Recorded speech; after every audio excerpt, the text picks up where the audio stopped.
Thanks, George and Adam. Hey, everyone. I'm Jay, and I'm here to walk you through the CRO School ReadyStack for ongoing ICP refinement and account list building.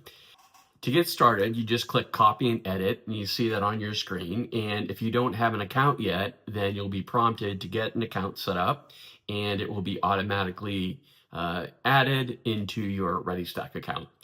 The other thing you see on your screen is a schedule for free onboarding.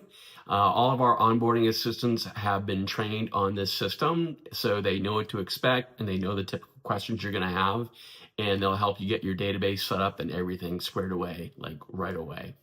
Okay, in the next step, I'm going to walk you through the three surface areas that we have. We have our playlists, we have the Miro board diagrams, and we also have the studio, which is where we execute the CRO Schools lessons.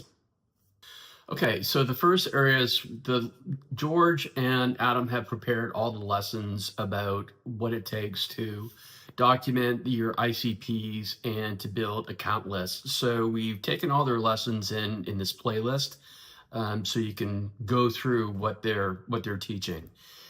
The next step is you go over to the Miro board diagram, and what we've done here is just laid out the general plan of how everything's set up is a way for you just to have all of your sort of ducks in a row or your bearings on exactly what we're doing here. What we're going to be doing is getting organic signals from our LinkedIn activities, and we're going to be taking our list of ICPs from the previous exercise. And then the other thing that we're doing is we're going to add in also the web visitors and de-anonymizing them and getting them to the cycle. And just as a reminder, this is just an overview of how everything is set up so you know where to find everything. And there are a lot of detailed instructions on how to get everything set up within the composition area. So as long as I'm in the Miro board here, just a couple things that I want to point out is that if you have a question or are looking for assistance on anything, you can drag a post-it note down to an area, and the people who are of that color will see it and follow up with you. The other thing we have here is a concierge service. So if you're looking for someone to do this for you rather than get everything set up, then you can do that. All the concierge folks are already pre-trained on this, so you're not going to have really any ramp up, and they should be able to get this done for you very quickly. In this case, we're featuring Isan, and I've been working with Isan for quite some time, and he is extremely capable. The other thing here just is somewhat of a review, if you've seen these before, is that this is where we have your success team. So if you're looking for some jobs to be done or some tasks or some questions, then this is the panel where you can do that. And now I'm going to zip back to the workspace itself. And you see how we have everything aligned up here. And again, if this is your first time, then I'm going to just walk you through how the workspace or the composition tool is organized. At the very top, where you see tasks and automations, this is really a place where we can do line listings of things like AI agents or some specific onesie-twosie triggers that we want to get set up that will be happening not necessarily inside the workflow itself, but just are like jobs to be done. So these are all very clearly mapped for you, and you'll see that we've already added in the apps that we recommend. So I'm going to give you an example. I've got Dropcontact in here because they are arguably the best and most accurate way to find emails. And the other important thing for us was GDPR compliance. So our criteria, accuracy, and GDPR compliance. And how that is paying off in the long run is we're not really having to use a tool like Clay, for example, or take budget out of Clay when we know that there's going to be one specific vendor that we really want to use. And the other one that we have here is Vector. And again, that ranks highly. George and Adam are very familiar with it, so we've placed them in here for now.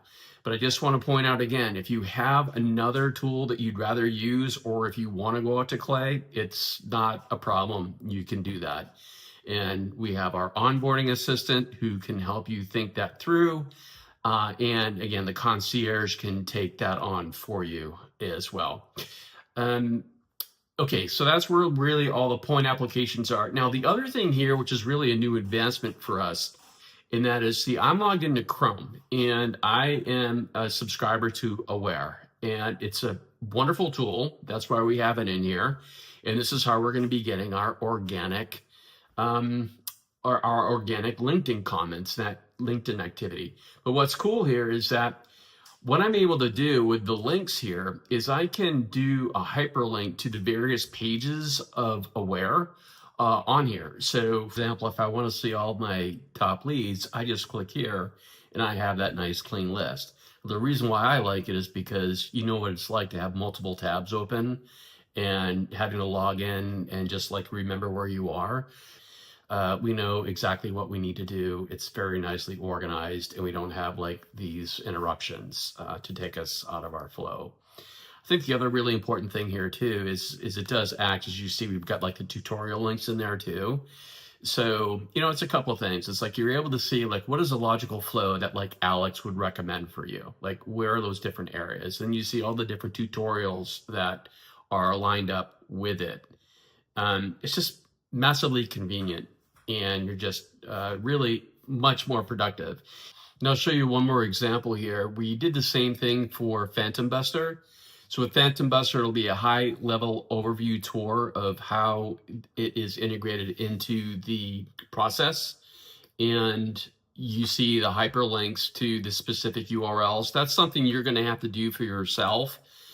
So once you get in there, thanks to the tutorial, you'll know where to go. But you'll want to just pop those in there. The other thing that we have with PhantomBuster is there is an integration between PhantomBuster and Dropcontact. So we're giving you a link to that as well. So everything is highly containerized with links to do and high-level tours of how it's going to be used. And it really supplements quite nicely like everything that you see in the diagram. So you should be very well organized for that. And the next area we have is the ad from Zapier. And I'm actually not using any Zaps for this particular ReadyStack, but I wanted to have them in here just so you could see an example of that, just in case you prefer to use Zapier. The really helpful thing about this is you see how it says add contacts to workflow at any step. It allows us to override any flows. So if you have worked with Zapier, you know how difficult it can sometimes be to have data sets match up and therefore, you know, dump or put them in workflow automation. So the idea or the goal here is to get people insert them directly into the data-driven workflow, which we're about to have a look at. And you can add them into the appropriate step where they ought to be within the flow. The other part of that is override filters. So related to what I was just talking about, where you may have people coming in and you're injecting them into the workflow, you don't want to have them excluded from meeting rules, so you can just cite that you want to override the filters, and then they will continue to go through the flow from there. Likewise, we have the other part of that, and if you have rules that are happening outside in your app universe, and you want to get them out of the flow, you can do that through Zapier as well. So that should be saving you a lot of steps, zaps, and time, and also help with the consistency if you're using Zapier with us. The other thing we have finally is the data-driven flow. And this is where all of the ReadyStack data hosting and the attributes and all of the activity tracking that we're doing really come home into play. The thing about this is what can replace HubSpot and Salesforce or any CRM, which is a wise idea if you're not wanting to invest in the architecture or the engineering and the maintenance and the licensing costs to do what we call the messy middle, which is we think we know we have all these prospects, we think that they're going to work, but we don't know if they're CRM ready, and we're reluctant to invest time and money in making that happen in, again, HubSpot or Salesforce. So if I go back to the diagram, you'll see where the data-driven flow starts to take over, and that is when we're sharpening our profiles. These are always optional, but this is what we're recommending. And you see we've got a BDR. We could use Make to do the appends or further assignments, or use Clay. This is kind of a write your own adventure type of thing, where you can set your own rules as far as like what is it that we're missing that will want us to append data. So just back of the napkin almost on this, we have the BDRs set up where you see the data sharpeners assigned to BDR. The data sharpener is Make, and then we have Clay for that. In the second set, we have find lookalikes based on sharpened data. And this is really powerful because we talk about this being a continuous refinement process. So as our BDR, Clay, and Make find more data and enhance more data, we can set the rules of the lookalikes that we want to have in this area so we can sharpen it even deeper when we go out to Ocean or whatever lookalike tool you want to use. The other part of this too, which is very powerful, is that we're not just limited to the data attributes. As I pop this up on your screen, you see that we can also look at things like lead score increases, website visits, and emails. I should probably mention that it's because the ReadyStack has native email and outreach messaging. So you can use all of the tracking that we have within the system in order to add that behavioral layer to your lookalikes. So for example, if you have individuals who are replying to email or have clicked on an email or have visited your website, then you know that you want to add them into a sharpened lookalike cycle. Okay, that walks up the summary walkthrough of how we're going to get everything done. So if you have not made a copy of this ReadyStack yet, you can go for that. And if you are in the ReadyStack and you need any help, just click on that free onboarding button and we'll start to get you taken care of.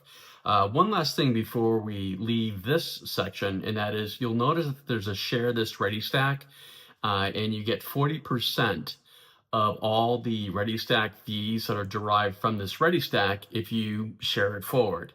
So it takes nothing but to click on that link. You get your URL that's coded for your account. And as people walk through the whole process you've been through, and if they sign up, then you get 40% of all ReadyStack fees for the life of that account for that particular ReadyStack. So not 12 months, but for life. So thanks for taking time. If you're all set and ready to go, just go through the different playlists. We've got everything parsed out. You can see it within the YouTube playlist itself. And as I had pointed out, you've got the tutorial videos that are in each of the line items as well. If you have any feedback, please look me up on LinkedIn and shoot me a comment or a DM because we're always trying to improve. Okay, take care and thanks again.